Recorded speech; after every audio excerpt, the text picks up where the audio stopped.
I wanted to be a musician because it seemed rebellious, it seemed subversive. It felt like one could affect change to a form. It was very hard to hear music when I was younger, you know. When I was really young, you had to tune into AFN radio to hear the American records. There was no MTV, and it wasn't sort of wall-to-wall blanket music.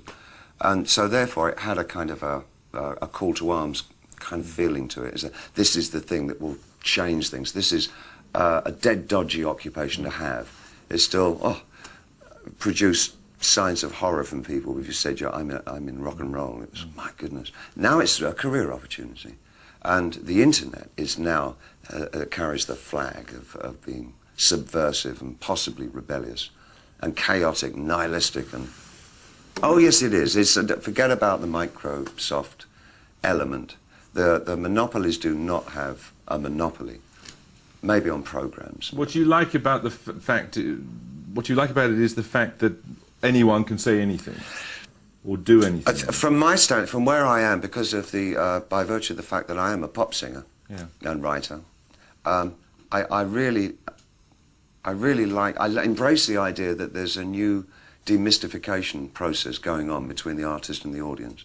I think when you look back at, say, this last decade, there hasn't really been one single entity, artist or group, that have personified or become the brand name for the 90s.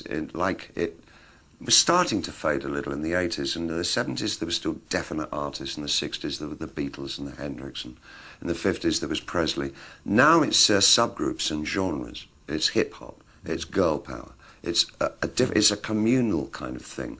It's about the community. It's becoming more and more about the audience, because the point of having somebody who led the forces has disappeared, because the vocabulary of rock is too well known. It's a currency that is not, it's not devoid of meaning anymore, but it's certainly only a conveyor of information now. It's not a conveyor of rebellion. And the internet has taken on that, as I say. And so I find that a terribly exciting area. So from my standpoint, being an artist, I like to see what the new construction is between artist and audience. There is a breakdown. There's personified, I think, by the rave culture of the last few years, where the audience is at least as important as whoever is playing at the rave. It's almost like the artist is to accompany the audience and what the audience are doing. And that feeling is very much permeating music and permeating the internet.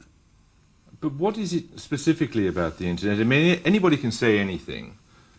And it all adds up to what? I mean, it seems to me there's nothing cohesive about it in the way that there was something cohesive about the youth revolution in music. Oh, but absolutely. And because I think that we, at the time, up until at least the mid-70s, really felt that we were still living under the, in the guise of a single and absolute created society, where there were known truths and known lies, and there was no kind of duplicity or pluralism about the things that we believed in. That started to break down rapidly in the 70s, and the idea of a duality in the way that we live. There are always 2, 3, 4, 5 sides to every question. That the singularity disappeared. And that, I believe, has produced such a medium as the internet, which absolutely establishes and shows us that we are living in total fragmentation. You don't think that some of the claims being made for it are hugely exaggerated? I mean, when the telephone was invented, people made amazing claims. I know, the president, for example. The president at the time, when it was first invented, he was outrageous. He said he foresaw the day in the future when every town in America would have a telephone. Now how dare he claim like that? Absolute bullshit. No, you see, I don't agree. I think the internet, I don't think we've even seen the tip of the iceberg. I think the potential of what the internet is going to do to society, both good and bad, is unimaginable. I think we're actually on the cusp of something exhilarating and terrifying. It's just a tool, though, isn't it? No, it's not. No.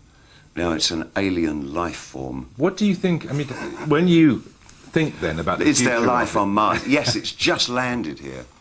But it's simply a different delivery system there. You're arguing about something more profound. Oh yeah, I'm talking about the actual context, and the state of content is going to be so different to anything that we can really envisage at the moment, where the interplay between the user and the provider will be so in simpatico. It's going to crush our ideas of what mediums are all about. But it's happening in every form. It's happening in visual art. The breakthroughs at the early part of the century with people like Duchamp, who were so prescient in what they were doing and putting down. The idea that the piece of work is not finished until the audience come to it and add their own interpretation, and what the piece of art is about is the grey space in the middle. That grey space in the middle is what the 21st century is going to be about.